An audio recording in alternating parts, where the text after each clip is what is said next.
Today we're talking the top buys and sells for fantasy football ahead of week 9. And when you're making your deals this week, be sure to use our trade calculator at yardsperfantasy.com. It's fully customizable, it's free to use, and you'll never lose a trade again. Find it now at yardsperfantasy.com/trade-calculator. RIP Anthony Richardson. That was a fun dream, imagining Anthony Richardson being the Cam Newton, Josh Allen hybrid. It was the dream of all dreams.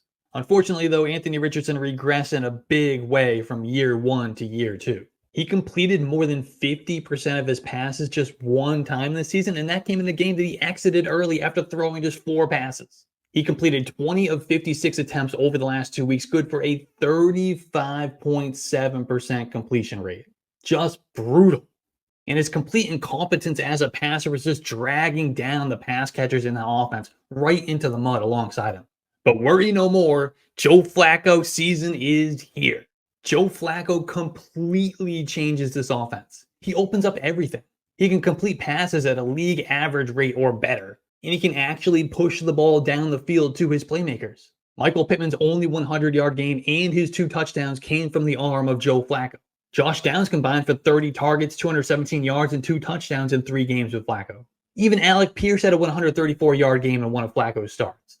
Rookie Adonai Mitchell's best performance? Week 5 with Joe Flacco. Joe Flacco attempted 44 and 38 passes in his 2 starts. He completed 67% of those. Much like his time with the Browns last season, the Colts coaches, they trust Joe Flacco to throw the ball at a high volume. And that volume paired with competent quarterback play is going to equal money for our fantasy assets. Buy Michael Pittman, buy Josh Downs. You can even stash Pierce and Mitchell in some leagues. And running back Jonathan Taylor, we want him too. That's because while the move to Flacco might mean more passing volume, it also means improved offensive efficiency, extended drives, and more trips to the red zone. There's going to be more opportunities for everyone to score fantasy points, including Jonathan Taylor.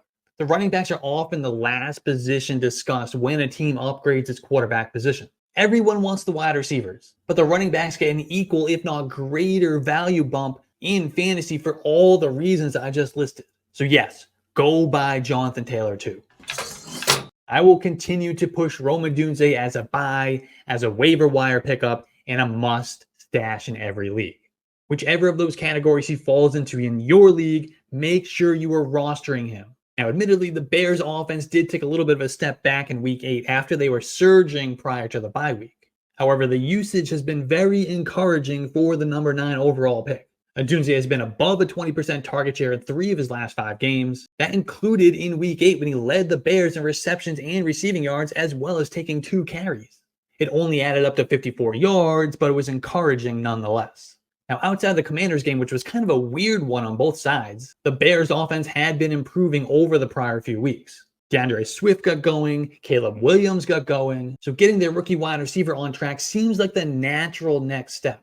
And some of Rome Odunze's underlying metrics, they've been impressive. He's top 20 among wide receivers in snap share and red zone targets, and he's top 24 in unrealized air yards. And his 112 yards in week 3 against the Colts are the most by any Bears pass catcher this season. We know he has the talent, and we know the quarterback does too. It's only a matter of time before that connection gets hot and we get a massive breakout. We see rookies smash in the second half of their first season all the time. Why not Rome Odunze? And that's not even considering the contingent upside that he holds in the case of an injury to DJ Moore or Keenan Allen, where the target share would consolidate and Rome Odunze would become a focal point of the offense. And looking ahead, the Bears' schedule presents juicy shootout after juicy shootout in almost every week the rest of the way. Get Odunze while he's dirt cheap and enjoy the rewards when he goes boom.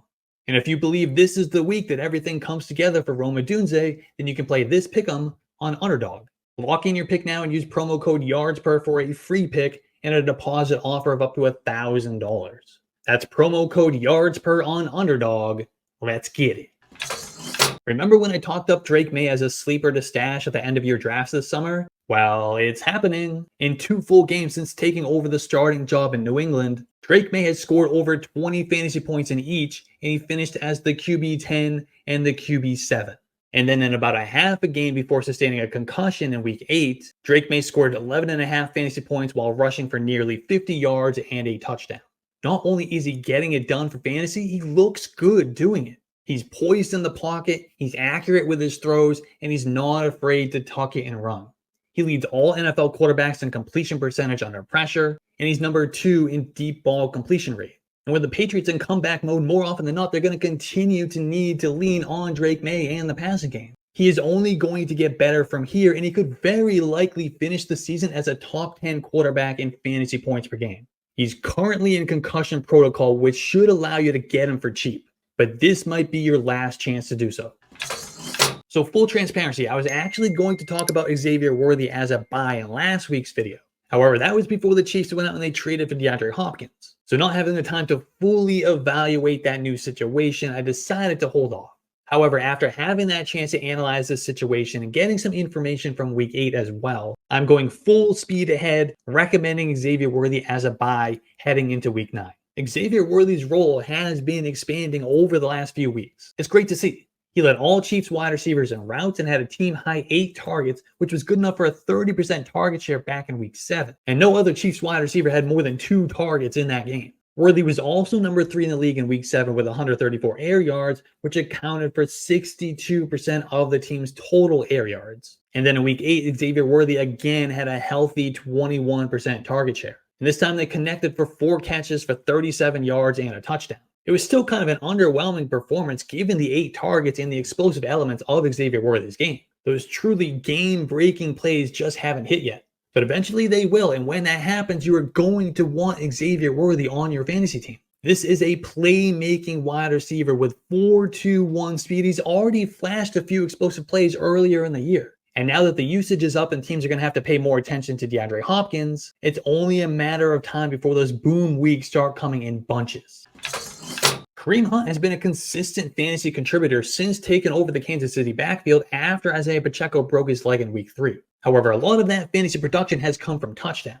He has scored 4 times in the last 3 games. That's great, but it's kind of scary to think about what happens when that touchdown luck runs out. What happens when they decide to target DeAndre Hopkins in the red zone? And it's scary because Kareem Hunt is about as inefficient as it gets. He's outside the top 40 running backs in yards per carry, and he's outside the top 50 in yards per touch, yards created per touch, and fantasy points per opportunity. He's also number 31 in evaded tackles per touch, and he's yet to have a run of 15 yards or more on 84 carries. He's just completely riding the wave of the Kansas City offense. And while it is getting the job done for now, that magic can only last for so long. Eventually, he's going to break down, or he's going to become completely ineffective, or he's just going to cede that job to Isaiah Pacheco when he returns sometime after week 12.